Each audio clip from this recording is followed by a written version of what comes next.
Good morning. I'm Harley Schlanger from the LaRouche Organization with your daily video update for October 12th, 2022. Well, the ship of fools that's collectively captained by the leaders of the Western world just announced their intention to escalate the conflict in Ukraine. It reminds me of the old joke of a car driving wildly down an abandoned road in the middle of the night in the woods, and someone in the back seat asks the driver, "Do you know where we're going?" And the driver says, "No, but we're making good time." This announcement from yesterday's G7 meeting shows the absolute insanity of those captaining the ship.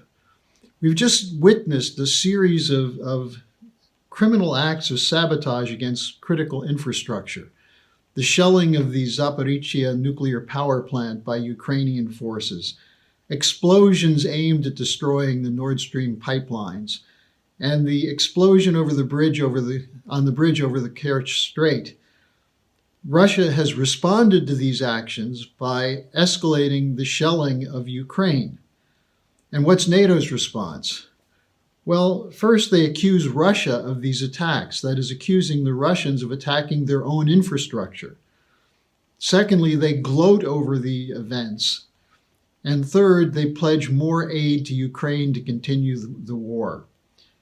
This happened at the G7 meeting, which took place yesterday, where pledges were made to continue the arms flow into Ukraine.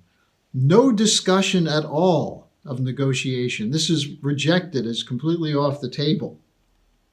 The statement issued by the leaders was the G7, quote, will continue to provide financial, humanitarian, military, diplomatic, and legal support, and will stand firmly with Ukraine for as long as it takes, unquote.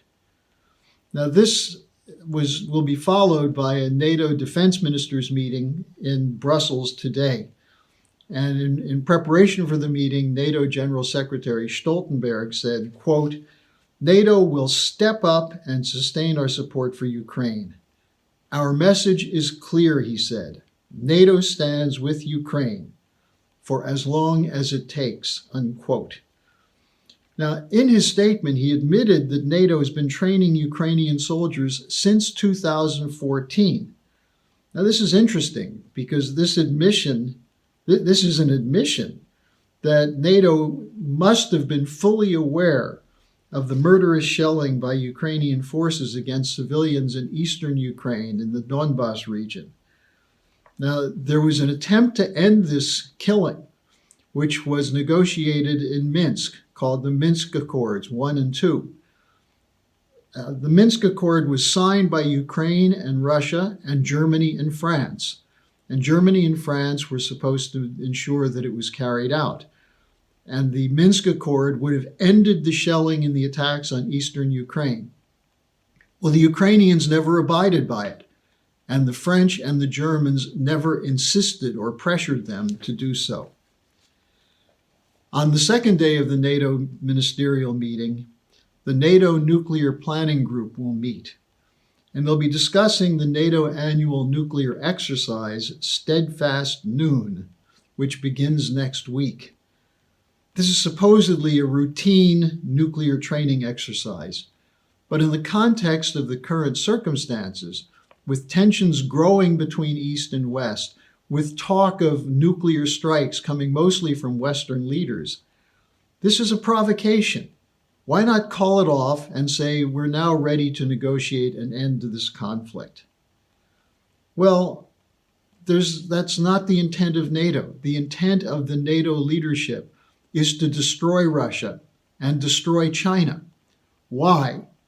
Because their financial system is collapsing, and Russia and China are leading a group of nations which are looking for a way out of this unipolar world order. And by unipolar world order, let me be clear. What we mean is that the policies of the West will be imposed by military force if necessary, as they have been repeatedly in the last 30 years. Now, there's an exception to the ship of fools going at full steam ahead, And that was the statement from Tulsi Gabbard, the former presidential candidate, yesterday, where she announced she's leaving the Democratic Party because its leadership is, quote, dragging us closer to nuclear war, unquote. She called on other common sense, independent-minded Democrats to leave with her. Well, that would be good advice, but it should also be made to the Republicans, because there is a bipartisan commitment to continue this war. And that's because both parties are controlled by the same financial networks of banks, of insurance companies, of corporate cartels, the so-called military-industrial complex, which is committed to war. And they're not committed to war just to make money or because they like war. They're committed to war to stop any nation from asserting its sovereignty and refusing to submit to the demands of the international banks. That's what this is all about. Now, you want proof of this? Look at the special report in the current issue of the London Economist magazine. Now, this is a magazine that was originally set up by the Rothschild banking interests. It represents the City of London, the conglomeration of banks and insurance companies and hedge funds and other financial networks that are asserting their continued right to control the international financial system, even as it's collapsing because of the policies that are being pushed by this grouping. Now, their special report is called A New Order, and it begins by denouncing China for threatening what they call the, quote, liberal world order. Now, by liberal world order, what they mean is the order based on neoliberalism, which is deregulated banking, which is the right of the powerful financial interests to impose their will on any nation over and above the sovereign interests of those nations. That's what the Great Reset is. That's what we're seeing with the Green New Deal. And that's why there's a rebellion. And there's talk of new financial systems, of new currency transaction agreements, of trade outside of the dollar system. And that's what London is trying to stop. Now, why do they denounce China? Listen to this. They denounce China because its leaders, quote, express scorn for the interventions by America and its allies in Iraq, Afghanistan, and Libya. They are especially hostile, referring to the Chinese leaders, to claims that these reflected a responsibility to protect, unquote.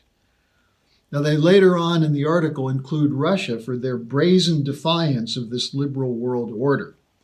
What is the responsibility to protect? This is a doctrine that comes from Tony Blair and Americans such as Samantha Power, who is currently the head of the Agency for International Development of the Biden administration. The idea, the theory behind it, is that the powerful nations, the democracies, have a responsibility to protect populations from autocratic leaders. Well, did they protect the people of Iraq, Afghanistan, or Libya, the three countries that were mentioned in the Economist report? How did they protect them? They destroyed those nations. Why? Because those nations did not submit to the unilateral world order demanded by the City of London and Wall Street. How are the people of Ukraine being protected by this liberal world order? They're being sent to slaughter. And the more weapons that go in there, the more people who will die. The longer it takes to get to the negotiation table, the more deaths all around. And the danger that we're heading into a nuclear confrontation between Russia and NATO forces, including the United States. Well, it's up to the citizens to get off the ship of fools.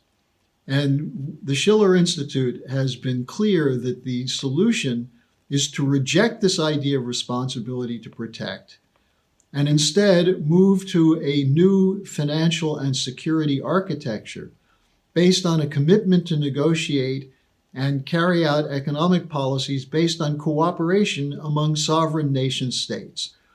A multilateral order rather than a unipolar order. If you want to be part of this, I urge you to sign up to participate in our conference this weekend, an international youth conference on Saturday at 10 a.m. Eastern Time, where we'll be discussing getting off the ship of fools and moving toward a mutually beneficial economic and security architecture for all nations, with guarantees of security rights to all nations. That's the only way to solve this. More weapons, more posturing, more threats, more destruction of infrastructure only put us closer to the destruction of the human race. So thanks for joining me today. Share this video. Get your friends to go on to the schillerinstitute.com and the LaRoucheOrganization.com to help us build the mobilization for this new security and financial architecture.